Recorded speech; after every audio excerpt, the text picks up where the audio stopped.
বাংলাদেশ আওয়ামী লীগের ৭৫তম প্রতিষ্ঠাবার্ষিকী উপলক্ষে বর্ণাঢ্য র্যালি ও আলোচনা সভা করেছে সংগঠনটির পেকুয়া উপজেলা শাখা।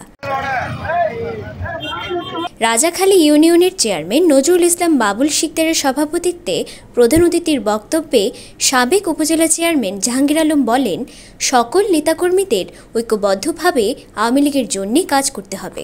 আগামী দিনের যে নেতৃত্ব, সেই নেতৃত্ব সবাই দল নির্বিশেষে আমরা একটু অভিন্ন থাকবো। এই আহ্বান রেখে আপনাদের সবাইকে সালাম জানিয়ে আমার ব্যক্তিগত পক্ষ থেকে আমি আমারও কৃতজ্ঞতা প্রকাশ করে এ সময় বক্তারা বলেন, আওয়ামী লীগ সৃষ্টির লগ্ন থেকে শুধু মানুষকে দিয়ে গেছে, মানুষের কল্যাণে কাজ করেছে। আওয়ামী লীগকে সুস্থ করার জন্য, সুন্দর করার জন্য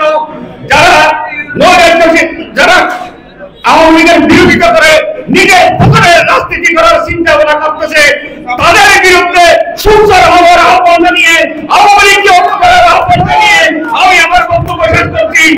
আর যারা জেলা আওয়ামী লীগ ঘোষিত এবং জেলা আওয়ামী লীগ যারা নেতৃত্ব দান করে, এই নেতৃত্বে আর শ্রদ্ধা জানাই ঐক্যবদ্ধভাবে ঐক্যবদ্ধভাবে আর নেতৃত্ব সম্মান জানাই আর ব্যাপারে রাজনীতি করছো।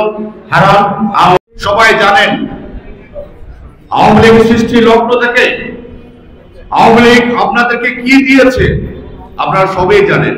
1949 সালের 47 সালের বাংলাদেশ, পূর্ব পাকিস্তান আর পশ্চিম পাকিস্তান বিভক্ত হওয়ার পর থেকে পাকিস্তানি বাহিনী যখন আমাদের বিরুদ্ধে, আমরা বাঙালির বিরুদ্ধে বিভিন্নভাবে ষড়যন্ত্রে লিপ্ত ছিল, তখন থেকে বাংলাদেশ মুক্তিকামী জনগণ, তখন আমরা আওয়ামী লীগের পতাকাতে 1949 সালের 23শে জুন আওয়ামী লীগ প্রতিষ্ঠা করে।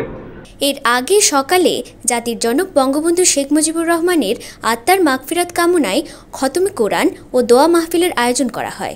পরে জাতীয় পতাকা ও দলীয় পতাকা উত্তোলন করা হয়। এর আগে পেকুয়া চৌমুহনী চত্বর থেকে বর্ণাঢ্য র্যালি শুরু করে বাজার প্রদক্ষিণ করে পেকুয়া উপজেলা পরিষদে মিলিত হয়ে বঙ্গবন্ধু প্রতিকৃতিতে পুষ্পমাল্য অর্পণ করা হয়।